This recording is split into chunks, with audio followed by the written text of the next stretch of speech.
अस्सलामुअलैकुम वरहमतुल्लाहि वबरकातुहू।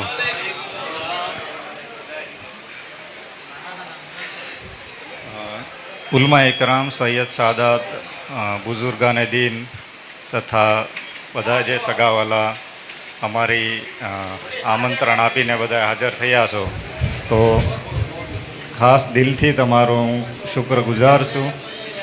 અને જે કાંઈ ભાઈ જેટલા દૂરથી આવ્યા, તકલીફ ઉઠાવીને અમારા માટે તમે આવ્યા છો, એના માટે ખાસ હું તમારો આભારી છું. અને મારા તરફથી અથવા મારા પરિવાર તરફથી, મારે બા તરફથી જો કાંઈ ભૂલચૂક થઈ હોય તો હું સૌની મહેફિલમાં સૌની માફી માગું છું. ભૂલ થઈ હોય તો મને માફ કરજો. મારા માટે પણ તમે દુઆ કરશો અને હું પણ ઇન્શાઅલ્લાહ ત્યાં તમામ ઉમ્મત માટે દુઆ કરીશ, તમારા માટે દુઆ કરીશ, અને જે કોઈ બીમાર છે એના માટે હું પણ દુઆ કરીશ. અસ્સલામુ અલૈકુમ વરહમતુલ્લાહિ વબરકાતુહુ.